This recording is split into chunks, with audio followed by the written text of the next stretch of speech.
Having successfully launched 3 businesses, bilingual mum to 2 and entrepreneur Antonia Brown has connected with thousands of people, both French and international, since moving to the French Riviera.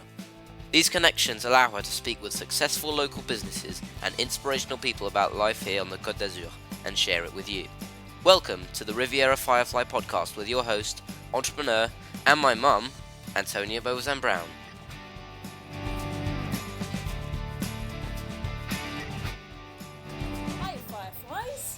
Antonia here. In this Riviera Firefly, I'm going to share with you a few things that I've been learning about the famous CIV International English sections in the primary schools, as this is a question I'm asked frequently, every week. 10 years ago, almost nobody asked me about this question, and now I think it's about 1 in every 3 customers. So the CIV is the name that most people talk about, but in fact, there's the international sections of Trois Collines and Sartoux Primaire, which are managed by ASEICA.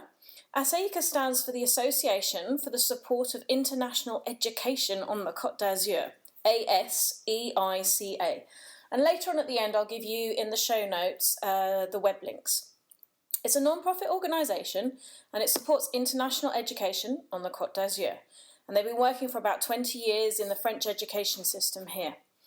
So they've got Anglophone teachers who follow the international sections, and it's something that we're really lucky to have here in the south of France. So in the primary school, there are 2 schools, one in Valbonne called Sartoux Primary, and one in Mougins called Les Trois Collines. Once you finished in primary school, you would go on to one of 4 colleges, and that's usually dependent on where you live, but there are a few exceptions. So you've got in Biot, Sophia Antipolis, the Collège Eganode. In Valbonne, you have Niki de Phalle, and you also have the CIV, so the Centre International de Valbonne. And in Roquefort, you have César. And that's all managed by ASEICA for the English section, but the French section is managed by the Academie Française, so like any typical French school. Once they've finished in Collège, those 4 colleges feed into one lycée. So one lycée that probably has several classes and levels.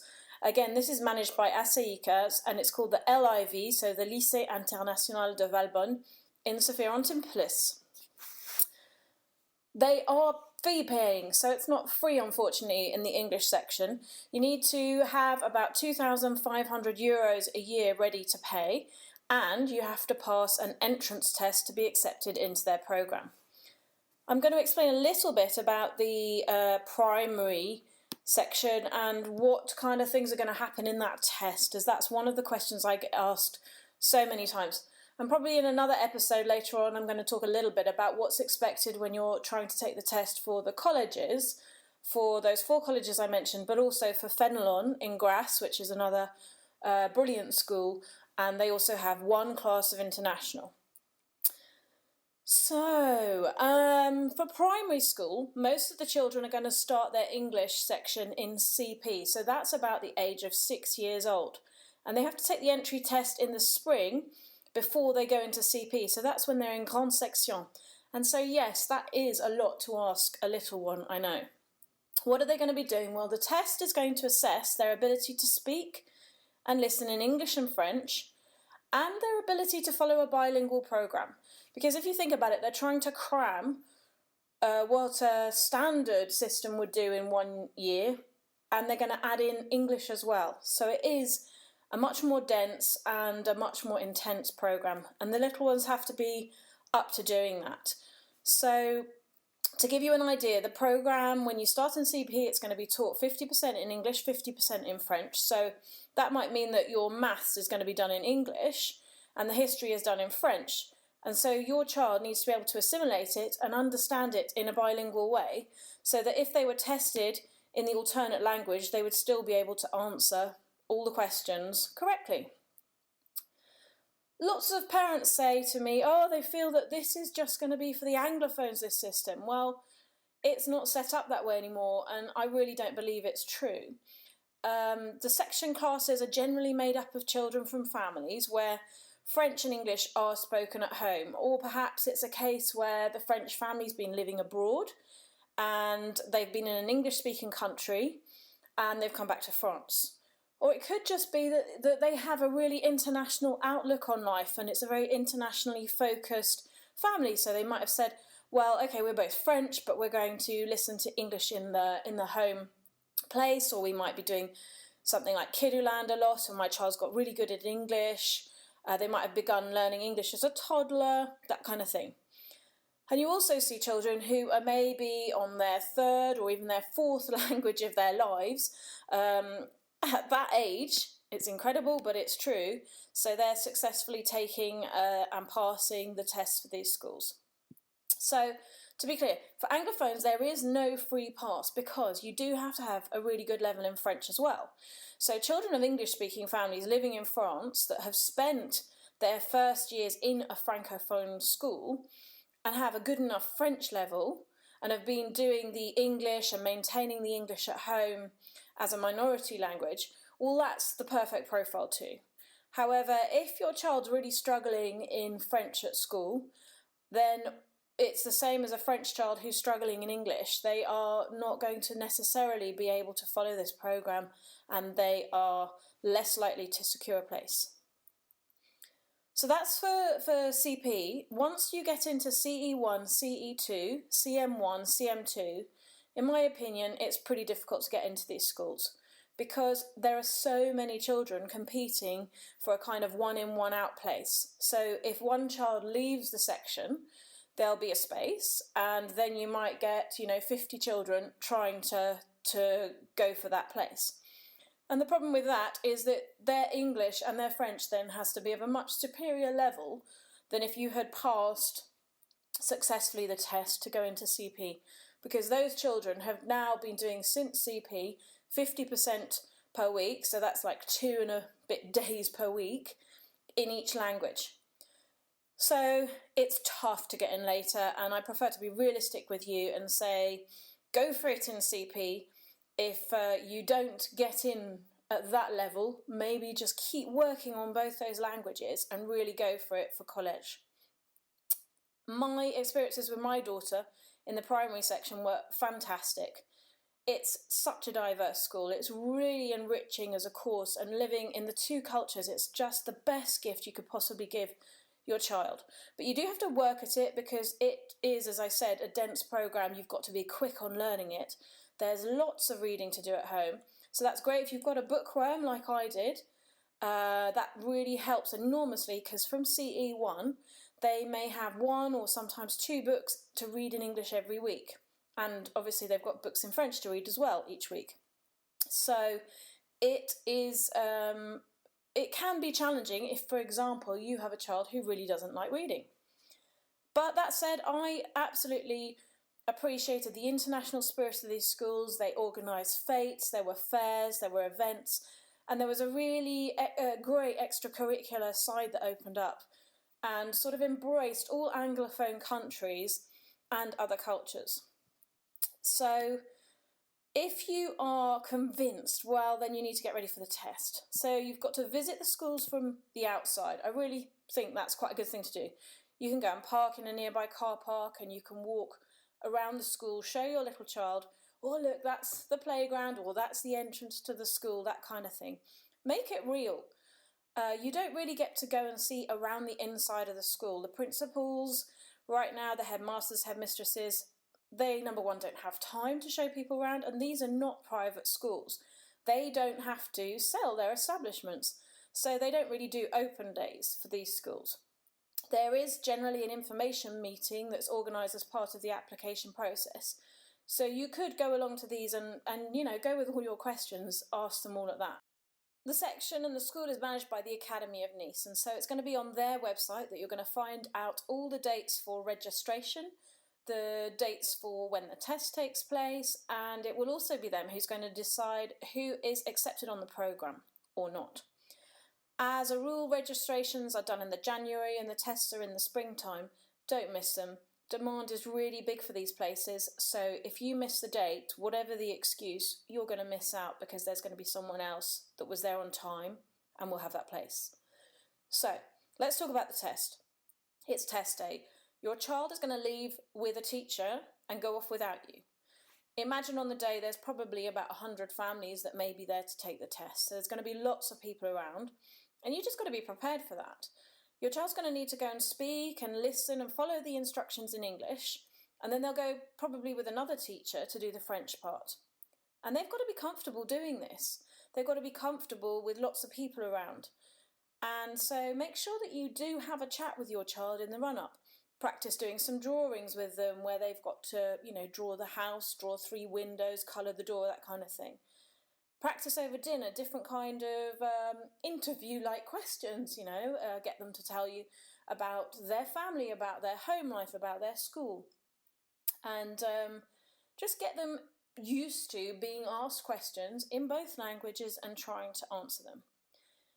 If you are a client of KidooLand and you're part of the AngloKidoo Club, ask us for more details because we've got a PDF just for you, for those VIP members that are going to give you a bit more information on what to expect. So if you're thinking of applying and you're not already bilingual, please don't leave it to moyenne or grande section to start thinking about upping your second language, whether it's English or French, because they are looking for someone that on day one is going to be able to do the bilingual programme and not get left behind. So the sooner you start, the bigger your chance. You really want to be going for an international spirit at home. So if you need to up your English level, listen to the radio in English. You can have Riviera Radio 106.5 FM, or you can go on the net and you can get any radio station from around the world. The same for TV or cartoons. Get them going in English. And I know that they're really young, these children, so perhaps they're not really into TV, in which case go for an audiobook. You can do English Cinderella, you can do Cars, Peppa Pig, Dora. All that can be found these days on the internet in English to help your child depthen and enrich their vocabulary and to sort of train their ear. If you're trying to do it the other way, then in French, well, then you just find all those titles, but you do it in French. As you're driving to school, in the car, look out of the window and you talk to your child. Can you see that dog? What's that lady doing over there? Who's in the car behind you? Over dinner, what you did at school, who did you play with in the playground? When you've got your bedtime stories out, that's the moment to look at the images and get them to sort of point and touch. What can you see in that picture? Get them talking about those pictures.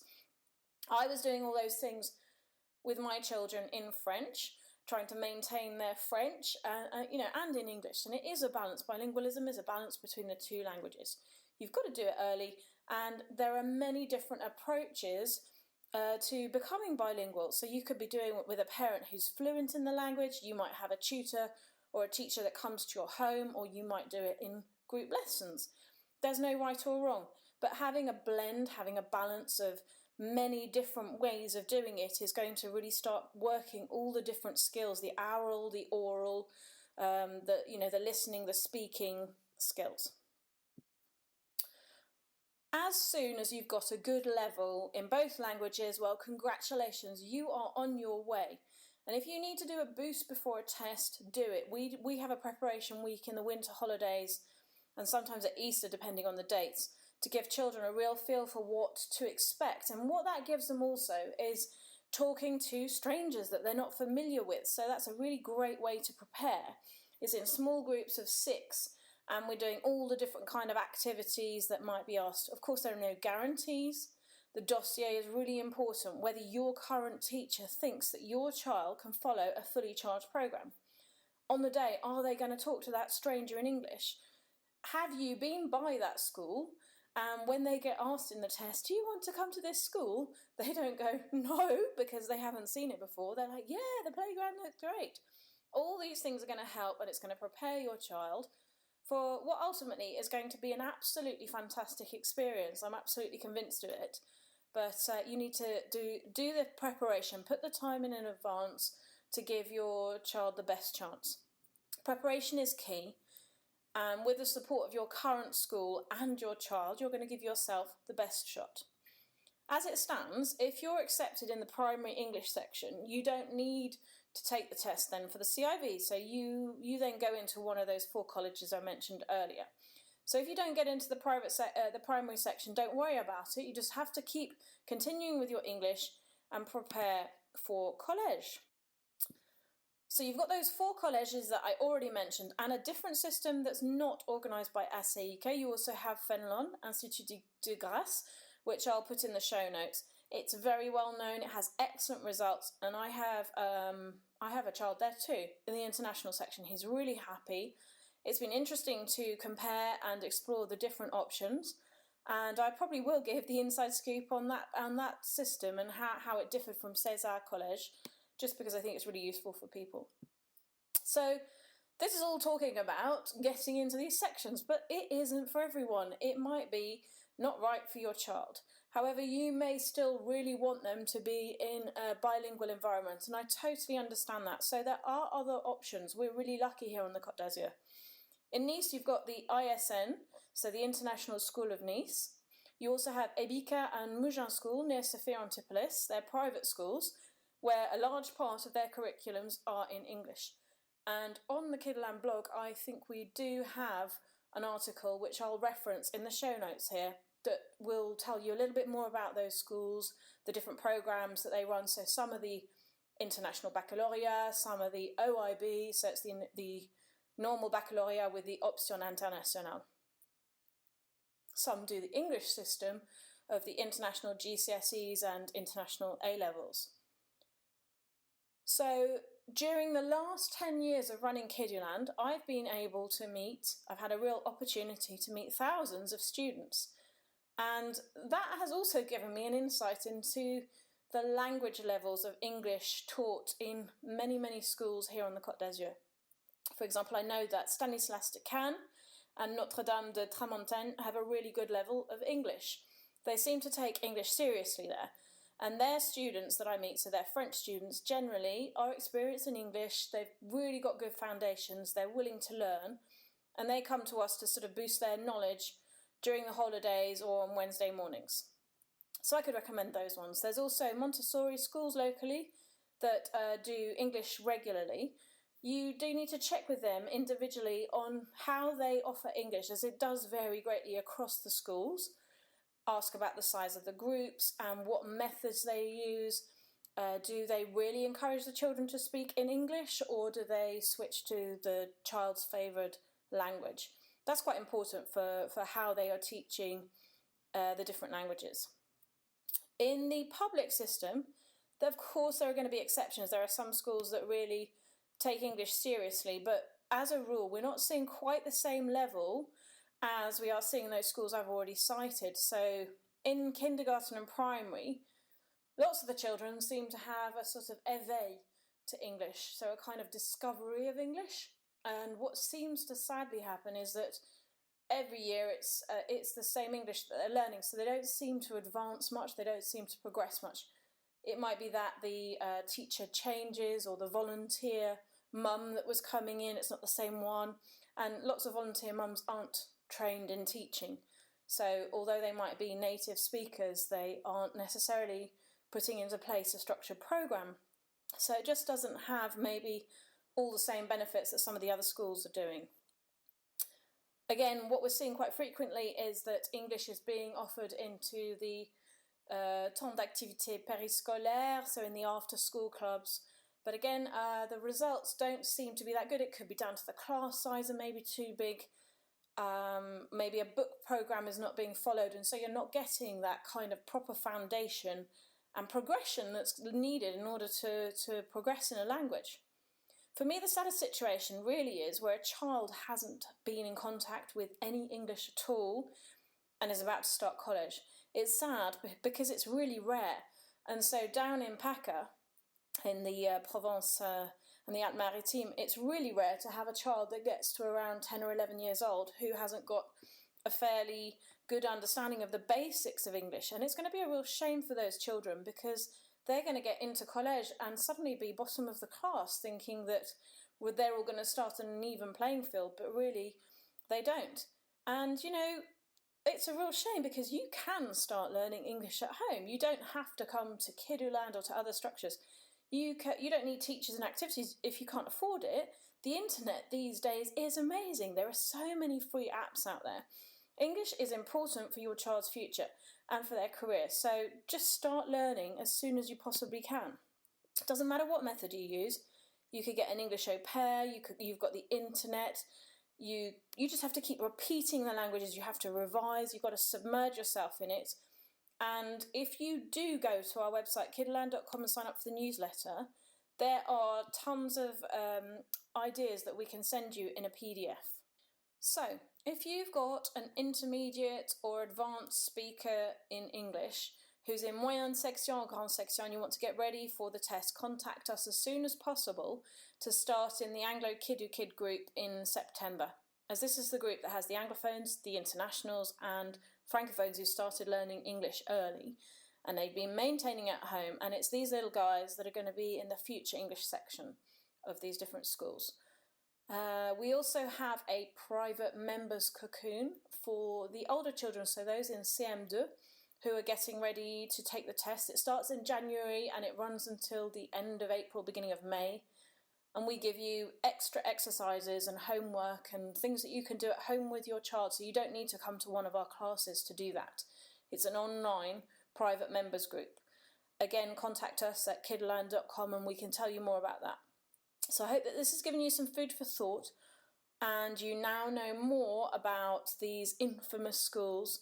Do subscribe to our podcast if you want to hear more about living on the Côte d'Azur and to get other episodes in the education series.